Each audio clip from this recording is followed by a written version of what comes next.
Triage FM, la radio de Migène et du centre de Lyon depuis 1981. Est-ce qu'on pourrait à ce moment-là écouter notre ami André Trichot ? Parce que l'accordéon fait partie de l'histoire de la radio et Dédé était déjà présent au premier festival d'accordéon de la radio. Je vous propose maintenant de l'écouter. Triage FM, disons que c'était un petit peu le début pour moi de la radio, parce que tant que c'est roi, j'avais déjà participé quand même à quelques radios. Mesdames, Messieurs, bonjour et bienvenue en ce lundi matin dans l'émission Visa Musette. Vous savez que Visa Musette, l'émission d'accordéon, c'est... Visa Musette, moi j'ai toujours participé à cette émission, mais j'étais, disons que je venais comme ça tous les lundis et j'étais pas responsable de l'émission. Puis c'est avéré que, bon, à la suite de différents événements qui se sont passés, on m'a demandé simplement d'assurer un petit peu les émissions de Visa Musette, donc chose que j'ai acceptée. Et puis de toute façon j'en suis très très content parce que on a essayé quand même d'améliorer un petit peu dans le contexte. On a eu aussi la chance que tout passe par Internet maintenant, donc c'est une émission qui est très écoutée, une émission qui rallie pas mal de monde parce que c'est une émission de dédicace, donc une émission en direct. Patrick Gavant qui est là, ça va Patrick? Oui, bonjour à tous, et puis je vais en profiter pour dire bonjour parce que je me suis aperçu qu'aujourd'hui il y avait énormément de monde dans le studio. Oui, je ne sais pas. Je pense qu'il est représentatif sur toute la France parce que faire du direct comme ça à l'accordéon, c'est peut-être pas permis à tout le monde et je crois savoir qu'il y en a très peu en France qui font ça.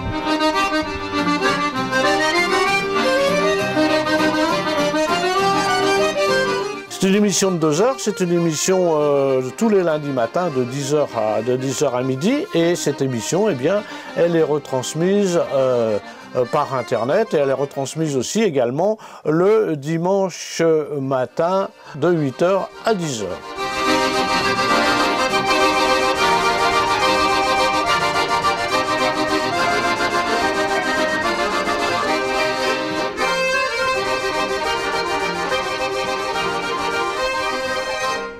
André, moi je voudrais savoir à quel âge vous avez commencé l'accordéon. J'ai pas commencé l'accordéon tout de suite, Régine. J'ai d'abord fait du solfège parce que, bon, à l'époque, le solfège c'était quelque chose de primordial qu'on n'a plus maintenant, malheureusement, mais ce qui m'a beaucoup servi quand même. Donc j'ai fait 2 ans de solfège. J'avais 8 ans, 7 ans, 8 ans, quoi. C'est long quand même, le solfège comme ça, sans instrument. Et puis après, j'ai commencé l'accordéon, donc j'avais 8 ans et demi. Mais en dehors de l'accordéon, j'ai fait 2 ans de clarinette, j'ai fait 3 ans de violon, j'ai étudié l'harmonie aussi également. Mais la clarinette c'était pour partir au régiment parce que bon, j'avais envie d'être dans la musique. Alors l'accordéon c'était pas facile, alors donc voilà.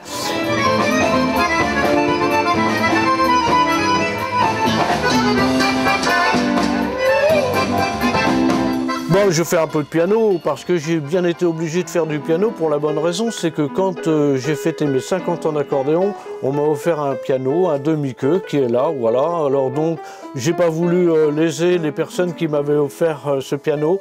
Et puis bon, je m'y suis mis un petit peu et j'adore le piano en plus, j'adore le piano. Et j'ai qu'un regret, c'est de pas avoir commencé par cet instrument.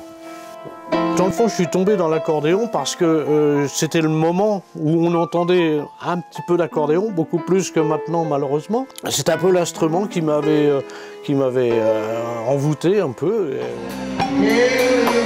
Mais j'avais quand même un orchestre où j'ai commencé à jouer à partir de 15 ans. Alors les balles, on les compte pas, quoi, parce que bon, une carrière quand même assez importante puisque ça doit faire 63 ans.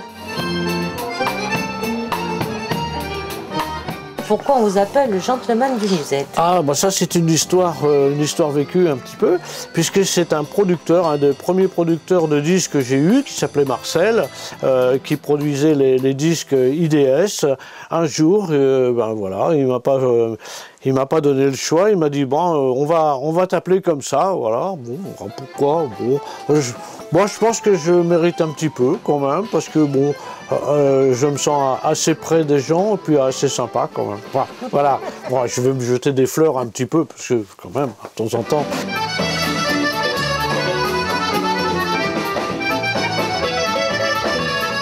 Vous faites aussi du bandoneon? Oui, d'ailleurs ma fille en joue également aussi, Isoline. Le bandoneon, c'est toujours un instrument très important et il y avait quand même beaucoup d'accordéonistes qui jouent du bandoneon. Voilà. C'était un petit peu la spécialité tango.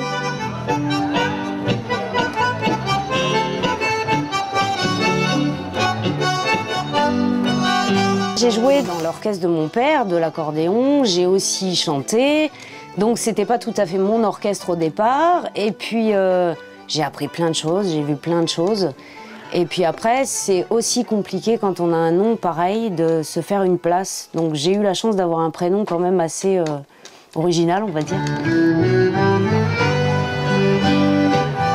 Difficile à porter aussi, mais ce qui a un petit peu sauvé la chose, parce que quand on passe avec un nom pareil, automatiquement les gens se font des idées, ah, tout est facile, tout est simple. Non, tout n'est pas facile, tout n'est pas simple, c'est faux.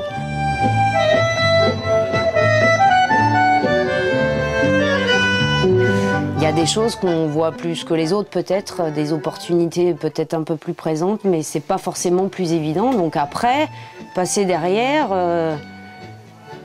pas la même génération, pas forcément les mêmes envies, pas forcément les mêmes façons de faire. Il peut y avoir des choses bien, il peut y avoir des choses moins bien, mais on essaie de faire de sa propre personne sans s'occuper du nom. Toujours le nom. Même si je l'ai jusqu'à la fin de ma vie et j'en suis fière quelque part.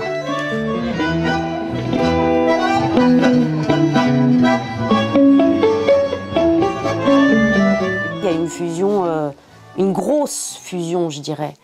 Et on la ressent pas de la même façon quand on est sur scène tous les deux et les gens qui regardent, c'est deux choses complètement différentes. Mais oui, elle est présente, ça c'est certain.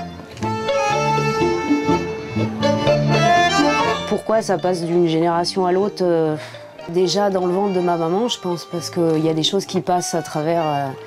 donc j'entendais ça très régulièrement, certainement. Puis après, j'étais souvent derrière la porte, entre guillemets, à écouter la musique en général. C'est pas très évident à expliquer, c'est comme ça, c'est comme les gens qui font du cirque, pourquoi les parents, les enfants, les grands-parents, toute la famille, les petits-enfants, les arrière-petits-enfants. Il y a des choses qui passent à travers les époques, à travers le temps, donc ça a dû passer sur moi, certainement.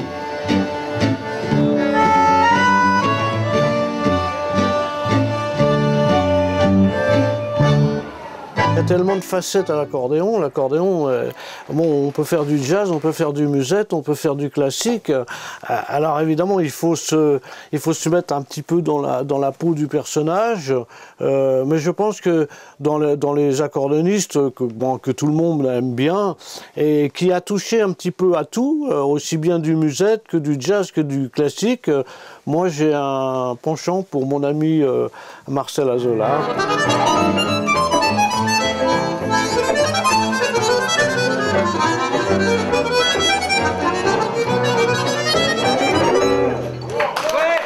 Vous êtes musicien, vous avez le rythme. Est-ce que vous savez danser? Ah non. Là, alors là, si vous me posez une question piège, parce que je ne vais jamais au bal.